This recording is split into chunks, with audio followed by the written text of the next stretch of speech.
we're leaving this. When you have finished recording, you may hang up or press 1 for more options.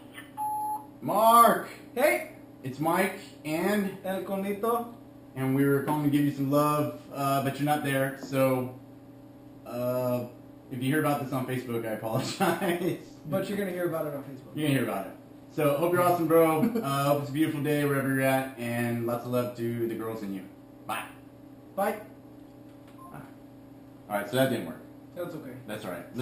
Such is life, the ebbs and flows. You know, somebody said, they're like, the other day when you were filming, I thought you were going to go up to that and like knock on the door and leave or something. I'm like, why would I knock on somebody's door? I'm like, why would I do that, one? And then two, why would I video it? Because then here I am, you know. Getting caught on film. People's exhibit number B. So, I was like, nah, that's not a good idea. So we won't be, you know, like calling people in crank anchors or something. There you go. know. Yeah. But, That's good. anything you want to talk about? Last thing, when you talked about Bruce Lee's life being a dance, if anyone out here is watching, please take the time. It takes like 2-3 minutes. Alan Watts, The Game of Life. It is a beautiful analogy to what life is and what life should be. But for those of you who don't want to, the basic gist of it is that all your life, you're taught to be constantly chasing something else. You go to kindergarten to get to first grade to second grade, second to third, all the way up to high school. And then you're taught that if you do well in high school, you can go to college.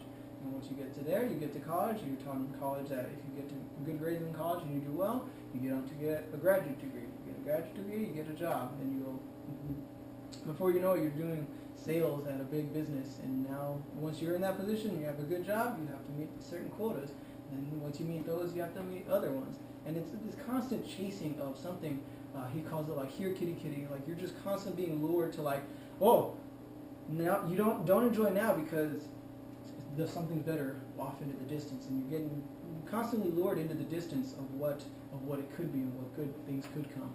But before you know it, you're 56 years old, you're vice president of your company, and you finally get to it, the goal, the lure, and you feel empty because you were never living in the moment.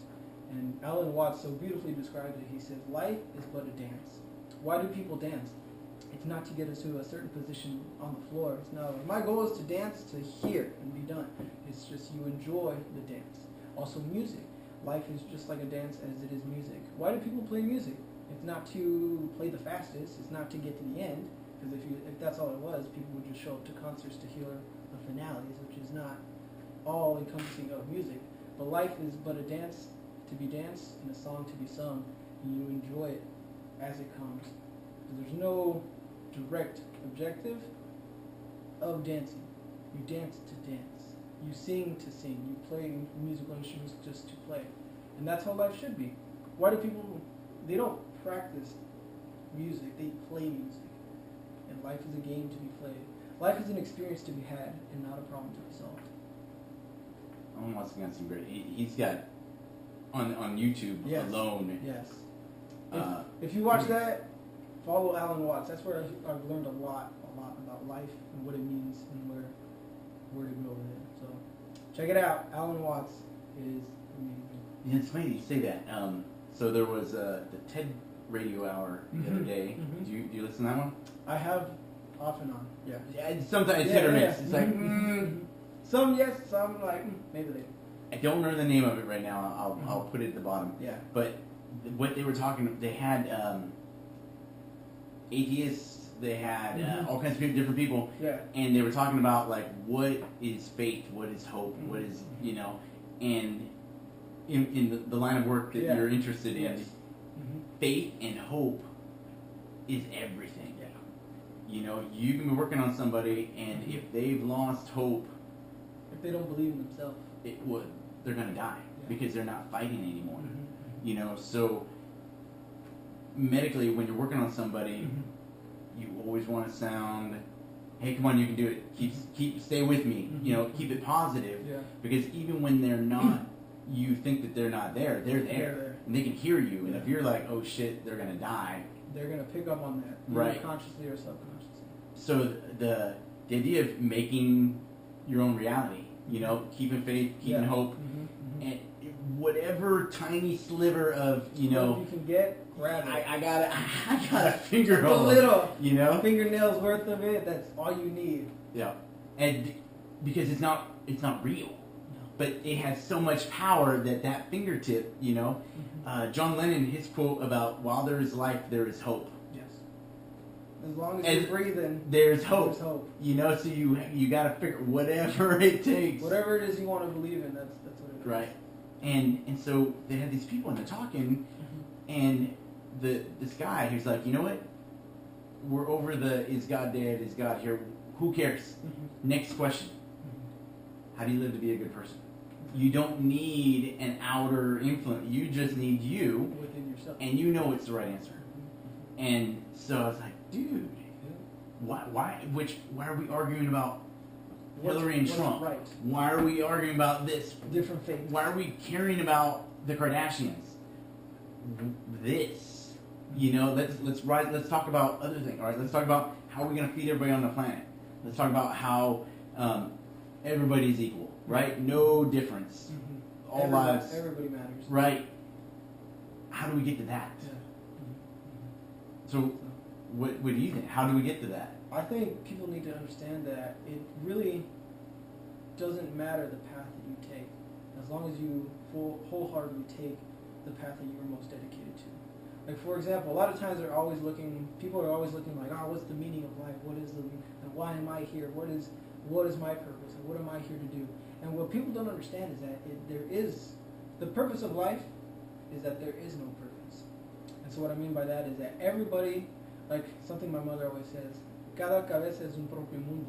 In everybody's head is their own world. And so to everybody, it's their own reality. And what people need to understand, and what I hope to share one day, one person at a time, is that life is whatever you make of it.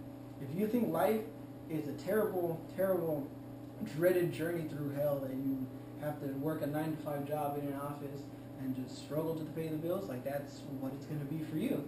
If you think life is a wonderful adventure where you meet people and you talk to people and you learn and grow, that's what it is for you. If you think life is about reading books and sharing knowledge, that's what it's going to be for you. So the meaning of life is whatever you give it.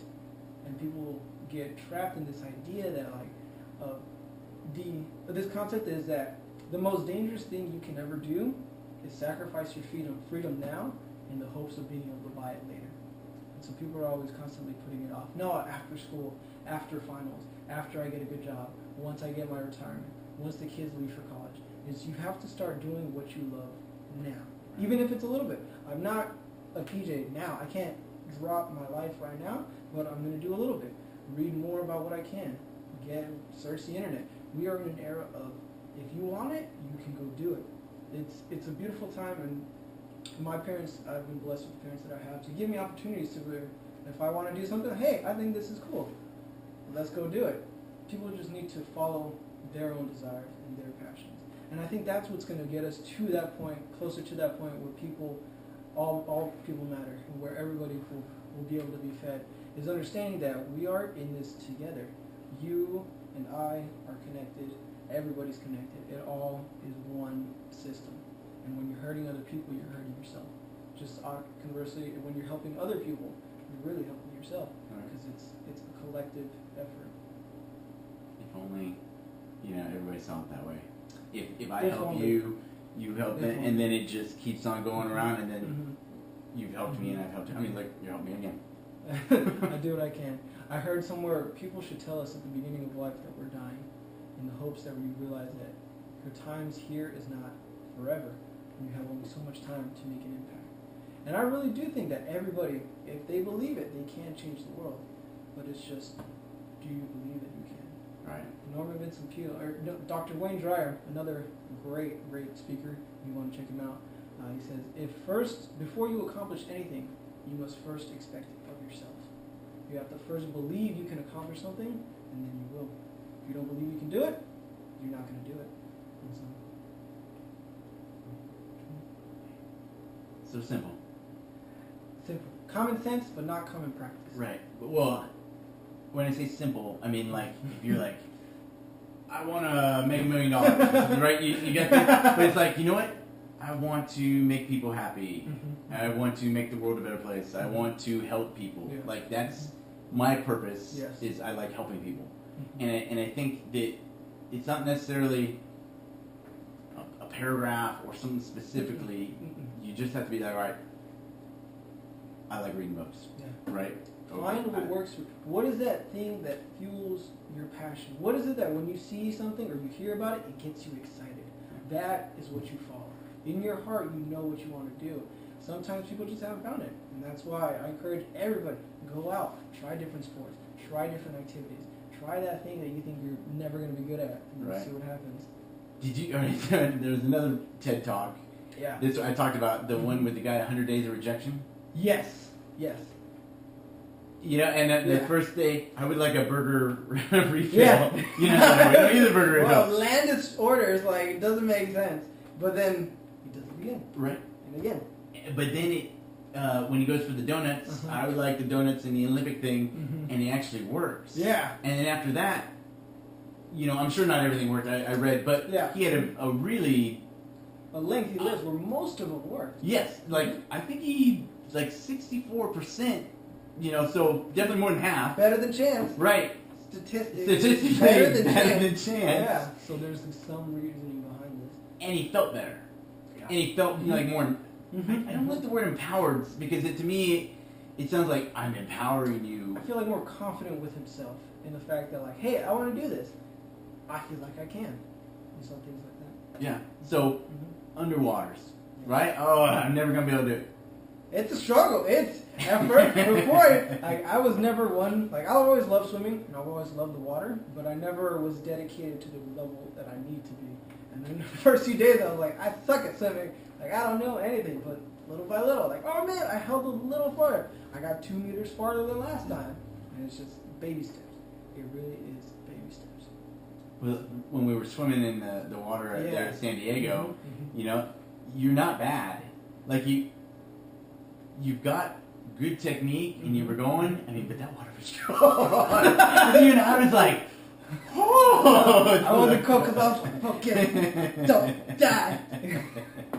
But it was you just kept going, you know, and then we warmed up on the land, Yeah. and it just you kept a good pace, Mhm. and I think that's another kind of secret is you got to keep a good pace, you know, because if I with If you smoked this in the beginning, it was what I meant was with the guy we were talking to yes. earlier, and he was talking about how the engine, Yeah. you know, they just throttled back a little bit, Yeah. could have kept it going, but no, you you know, wanted don't to power through all the way. right.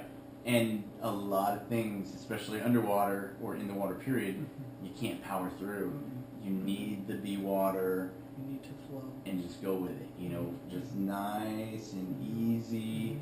And but that's hard, right? Because I want to. It's difficult to surrender control. Right. And that's why I feel like that's why a lot of times, every time I speak to people who are in places in life where they're frustrated, they're angry, it's because they're trying to control everything. Jocko, shout out to you. When you're on the offense, you feel more in control.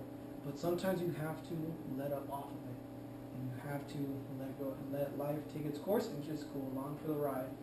But it's difficult. It's Yeah. very difficult. So. I don't mind a good defense. Like it feels. Mhm. Who wants to attack a defendable position? Exactly. So you make yourself as defendable as possible. You know, entrench yourself down deep. And like, Just all right, write it out. come on. Yeah. What do you got? You know. Boxing, some sparring sessions. You can't go on the attack the whole 3 minutes. You're gonna gas out for the next round. So sometimes you have to space it out. You have to lean back. You have to evade. You have to play it. You have to play it. You really just do. You have to ebb and flow. Go and stop. Did you do any fancy leg work? You know, like Bruce Lee. Yeah, just a little bit. You just never stop moving. Mike Tyson, never keep the head still.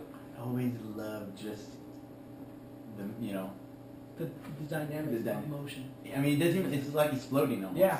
Mm-hmm. You know, and Tyson was the same way. I mean, He was big. he was so fast. dude. He was like this, you know, Mm-hmm. and just like his head just kind of peeked out of this. Yeah. And then a really good one is the Joe Rogan was talking about Mhm. the madness of excellence. Yes. And he's talking about how the way when Mike Tyson would just bam, you know, and his whole body would just twerk and all that torque, Think. you know. But watching it, you know, I remember I think it was about 12, and we had just got HBO. Yeah. And it was one of the first Tyson fights, Yes. you know, and the neighbors came over, and we'd never really watched a fight, you know, type of thing. So I'm sitting there. It was over in 30 seconds, you know? And my dad's like, wow. You know, it felt anticlimactic, Yeah. one. But two, it was just like, So much power. wow. You know, and I remember, you know, $1 million, you know, fight Mike Tyson. I'm like, I don't know. All right, put Mike Tyson in a pool? Yeah, okay. Land? I don't know. If I'm walking out of that one, I mean, just...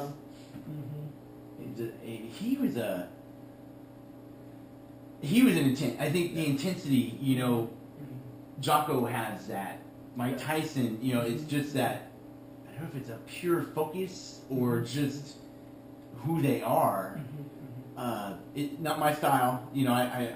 But I appreciate it and totally go. That is a beautiful thing. A person that can be dedicated to this. Yes. You know, I'm too. I like everything. You Yeah. know, which is what Pararescue was everything. Sometimes I get distracted by I want to try this hobby. No, let's try this. Let's go there. But that's the way it is. I think I'm focused when I need to be, and but most of the time I like no focus. It's my focus. Unstructured Yeah, freedom. it's freedom. Freedom. America. America. So, I don't know how to like transition. We haven't. What's a good transition? Like, Questions from well, no. I know what we're transitioning Yeah. into, but how do you think? You know, like I said earlier, when Yes. I talk to the trainees, yeah. how do I? What's that How do you bridge seamless the gap? flow? How do I bridge the gap? So my idea Mm-hmm. is I'm just gonna grab the thing and then I'm gonna put it on Buddy Jesus. Buddy Jesus is always Buddy Jesus is awesome. And then when you read, Yes. so we're gonna have to get like a camera crew for the next time, Yes. and we'll have a dolly and it'll move. It'll pan smoothly. And so we oh, It's a work in progress. it is a work in progress. So we're hoping you're enjoying this. You can see my turtle. That is Pistachio. He's a rescue turtle. Pistachio. Everybody knows Cody and Buddy Jesus, and our beautiful three-eyed turkeys, or two-eyed turkeys and one Mohawk turkey. So, so I was showing El Conito before we got on.